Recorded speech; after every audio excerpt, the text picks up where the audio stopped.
This is the Prophecy Project. Understanding the times, the nations in military conflicts, with Bible teacher and author Alan Bonk. Welcome. This is session number 38 of the Prophecy Project. This lesson is the fourth in a series of teachings on understanding the world we live in. In my last session, I spoke about day 2 through day 6 of the Genesis creation account. Also about the position of man in the structure of God's kingdom. He was given dominion, or kabosh, over all the animals of the earth. Adam was given the honor of naming all the animals as God paraded them by him. I also talked about how man fell through disobedience and how the animals were cursed at the same time.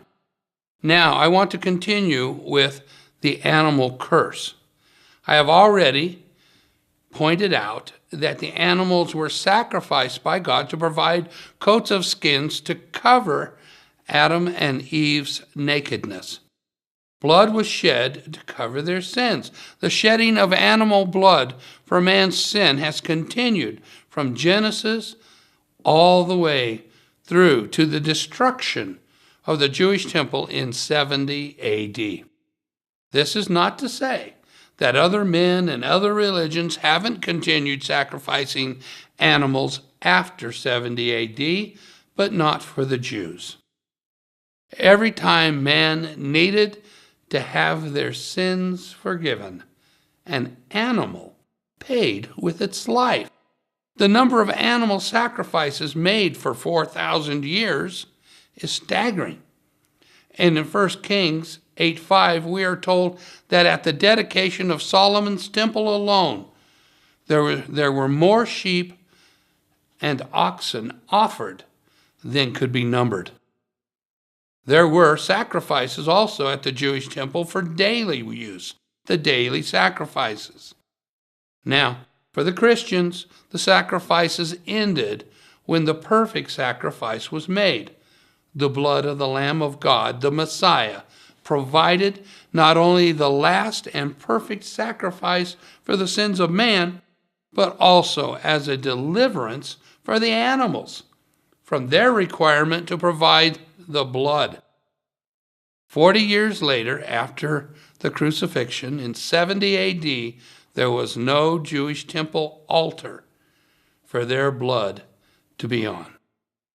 Remember, the non-blood offering of Cain was not acceptable. This is good news for everyone who accepts and applies the blood of the Lamb of God, Jesus. Bad news for all others. The animals were also removed from the garden at the same time as Adam, and they could not converse one with another in the same language anymore. But even more profound was the fact that they had been changed. I will start with the serpent. God clearly states that he will be changed genetically. It says that he would lose his legs. We know because he didn't crawl on his belly when he came before the curse, only after. God would have had to have altered the serpent's DNA, his genetics, to make this happen. This is a simple operation for God to do. He is, after all, the one who conceived and created the serpent in the first place. Before the fall, the animals were told that they were to eat as their meat, as their food, grass, herbs, and fruit. But after the fall, they began to eat almost anything. We know this development as the food chain. Big things eat smaller things, and those things eat smaller things yet. They eat each other, and even their own young. This is not what God created when he says it is good. What we see here now is a dog-eat-dog world, a destruction of the weak, a system for destruction of the weak, not the perfectly harmonized natural world that our naturalists today would have us to believe. But don't be too discouraged. There's a time coming when this will be fixed. A time of restoration. We see this in Isaiah 11, 6 through 9, associated with the coming Jewish Messiah in the future. Verse 6, the wolf also shall dwell with the lamb, and the leopard shall lie down with the kid, and the calf and the young lion and the fatling together, and a little child shall lead them. And their cow and the bear shall feed. Their young ones shall lie down together, and the lion shall eat straw like the ox, and the suckling child shall play on the hole of the asp, and the winged child shall put his hand in the cockatrice's den. They, the animals, shall not hurt nor destroy in all my holy mountain. What we have just read just now is a genetic reset for the animals, back to their original condition and attitude. The dog-eat-dog kingdom will cease. These scriptures are directly connected to that coming messianic kingdom of God, a restoration. Now, one last point about the animals before I move on. I need to address the motive for the animals to want to kill Adam and Eve. We think the world, we do, in Adam's time was perfect. Hey, with no sin. But I'm not sure that the animals would see it that way. In the book of Jubilees, the account of the garden situation gives us more information. Jubilees 3:15. And in the first week of the first Jubilee, Adam and his wife were in the Garden of Eden for 7 years, tilling and keeping it. And we gave him work, we being the angels. And we instructed him to do everything that is suitable for tillage. And he tilled the garden, and was naked, and knew it not, and was not ashamed. And he protected the garden from the birds, and the beasts, and the cattle, and gathered its fruit, and did eat, and put aside the residue for himself and for his wife. And in the 17th day of the month, the serpent came and approached the woman. This account makes it clear that while the animals were free to eat the grass and fruit, etc., they were not allowed to eat the fruit from the Garden of Eden. They had a restriction. Adam and his wife tilled and gathered all that fruit for themselves. They ate what they wanted and put aside the rest. They spent much of their time protecting the garden from the animals. All the animals, from what we read. I suggest that the animals did not like being excluded from eating the fruit of the garden. They could have been strife, or should have been strife and conflict between Adam and the animals. He protected it. It says this situation went on for 7 years. Then, in the next verse, verse 17, the serpent approached the woman, and the rest is history. I think this is the likely reason that the animals listened to Satan's original lie to plot Adam's death, the first murder.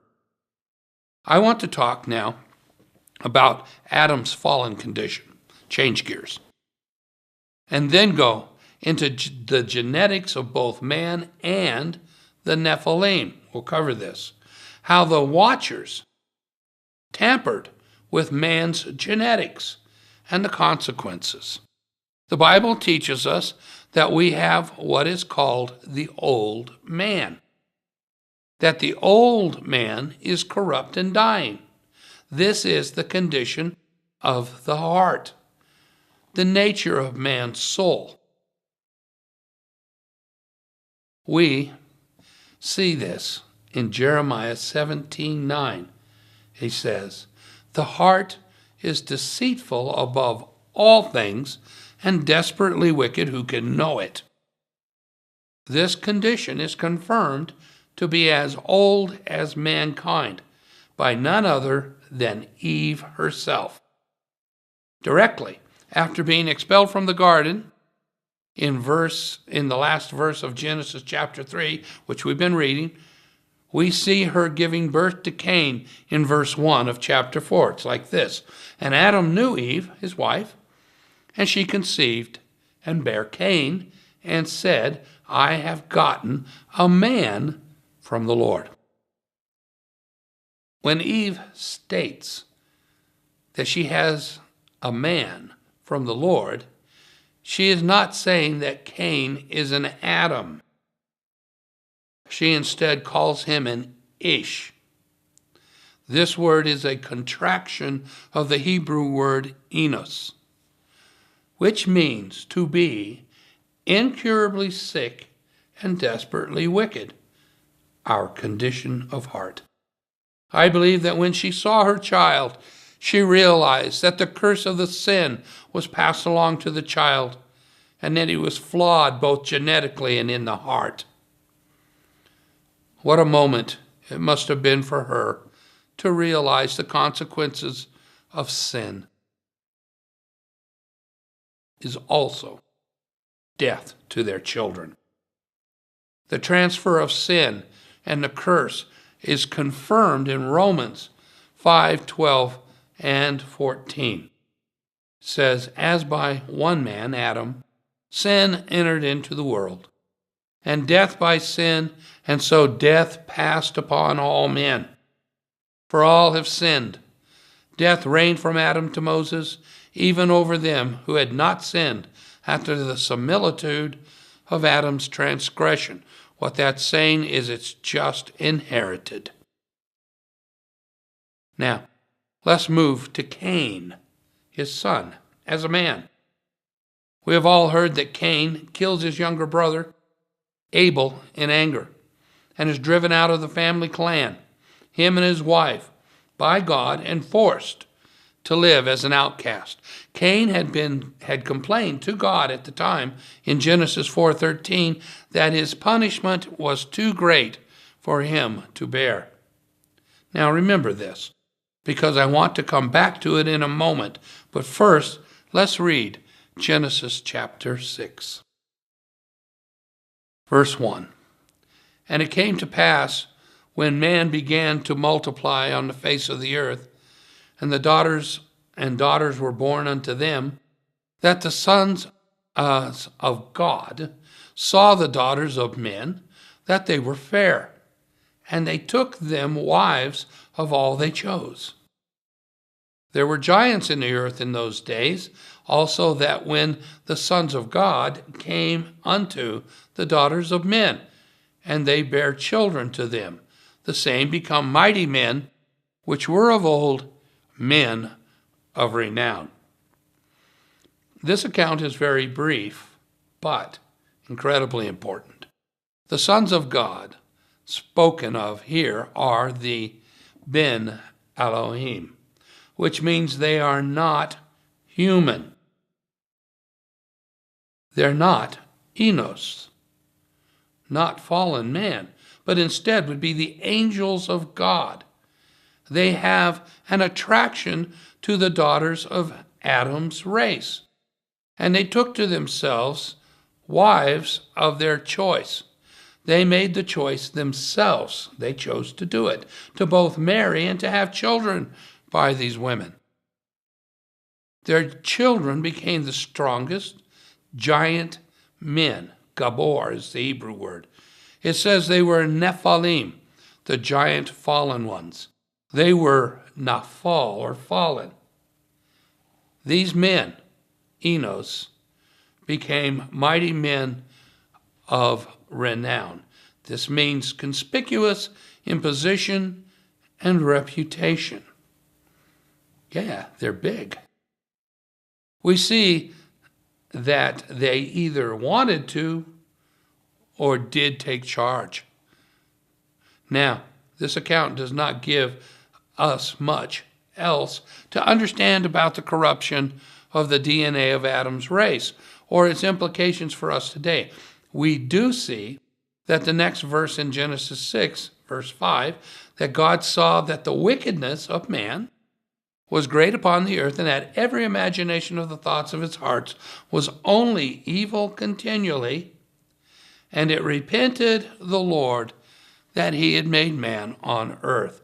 And the Lord said, I will destroy man, whom I have created. What a fall this is from having been God's delight. It was good. The whole creation was good, to him saying, I wish I had never made it. It's obvious that the creation or the addition of the Nephilim to the earth in that time did not make any problems, solve any problems, or enhance mankind. Of course, how could they? They were Enos, fallen man, still incurably sick and dying, and the angels were fallen angels, fallen watchers. Let's read the Enoch account now, and these same events. Enoch 6:1. And it came to pass, when the children of men had multiplied in those days, were born unto them beautiful and comely daughters. And the angels, it says it plainly, the children of heaven, saw and lusted after them, and said one to another, Come, let us choose us wives from among the children of men, and begat us children. I want to insert at this point some information about the daughters of men. In Enoch chapter 86, there is an account called the second dream vision of Enoch. In that dream vision, it is a parable about the full fall of the angels and their wives. This account indicates that the wives were from Cain. They were Cain's daughters, or the daughters of Cain's sons. Remember, Cain and his family were living as marked outcasts. They had no relationship with Adam and the lineage. It makes more sense that the fathers of these daughters might consider the marriage of their daughters to these godlike angels a real improvement to their social and genetic standing, and perhaps even an advantage over other men, Adam's group. All of this in spite of God's curse. I'm sure that the angels made promises to them, these fathers, about the education of all the secrets of the heavens, and their support would be good as well for their daughters. After all, they knew, the angels knew all things. The same parable tells us that the children of these marriages turned out to be genetic freaks. They were referred to as elephants, camels, and asses. While their description are parabolic, we will see why they are called by these names later in our study. Now, let's go back to Enoch. And they were in all 200 who descended in the days of Jared to the summit of Mount Hermon. And they called it Mount Hermon because they had sworn and bound themselves by mutual imprecations upon it. And all the others, together with them, took unto them wives, and each chose for himself one. And they began to go in unto them and to defile themselves with them. Now, isn't it interesting? They weren't defiling the women. God saw it that the angels were the ones being defiled, and taught them, the women, charms, enchantments, the cutting of roots, made them acquainted with plants. They became pregnant. They bare great giants, whose height was 3,000 ells. And no, I don't know how big that is. When they consumed all the acquisitions of men, and when men could no longer sustain them, the giants turned against them and devoured mankind. They began to sin against the birds and the beasts and the reptiles and fish, and to devour one another's flesh, and to drink blood. Then the earth laid accusation against the lawless ones. This account actually takes place over a period of time, probably hundreds of years, but we can see that it was an idea that went horribly wrong. Clearly, the angels, those watchers, had miscalculated the genetic results of their actions. Their children became the lawless ones, and they were completely out of control. Their incredible appetites were driving all of their actions. They had no problem eating anything. They ate man, all the animals they could find, and even themselves. They ate each other, and lastly, they drank the blood of their victims.